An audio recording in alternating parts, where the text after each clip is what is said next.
The late Roman Empire was a place of constant turmoil. In 394 AD, two powerful figures clashed, Emperor Theodosius I and the usurper Eugenius. Theodosius, a staunch supporter of Christianity, ruled the East. Eugenius, backed by pagan senators, held power in the West. Their rivalry was about more than just ambition. It was a struggle for the soul of Rome. Theodosius, a skilled general, had already proven his mettle in battle. He had reunited the empire after the disastrous Battle of Adrianople in 378. Eugenius, a former teacher of rhetoric, was a shrewd politician. He had the support of the Roman Senate and many in the Western army. Theodosius saw Eugenius as a threat to his vision of a unified Christian empire. Eugenius in turn feared Theodosius's growing power. Something had to give.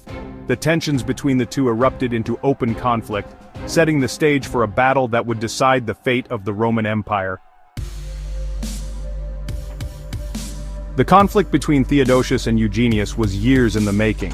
In 392 AD, Valentinian II, the Western Emperor and Theodosius's ally, died under mysterious circumstances. Eugenius, with the backing of the powerful Frankish general Arbogast, seized power in the West. Theodosius, suspecting foul play, refused to recognize Eugenius as emperor. Theodosius, with his young son Honorius by his side, declared war on Eugenius. He assembled a massive army, bolstered by Visigothic allies under the command of Alaric.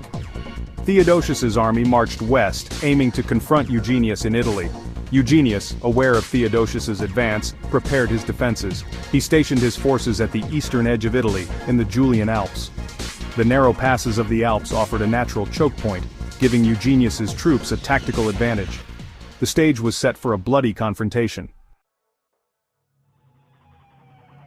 The two armies clashed at the Battle of Frigidus, a narrow valley in the Julian Alps, in September 394 AD. The first day of battle belonged to Eugenius. His forces, holding the high ground, repelled Theodosius's attacks. Theodosius's Visigothic cavalry, hampered by the terrain, struggled to break through the enemy lines. As the day wore on, Theodosius's situation grew desperate. His troops were exhausted, and his casualties were mounting. Legend has it that Theodosius prayed for divine intervention, vowing to make Christianity the sole religion of the empire if he were victorious. On the second day, the tide turned. A fierce wind, said to be a sign of divine favor, blew down from the mountains into the faces of Eugenius's troops.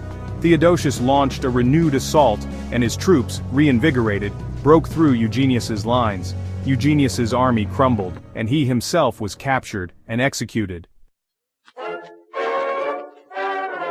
The Battle of Frigidus was a decisive victory for Theodosius.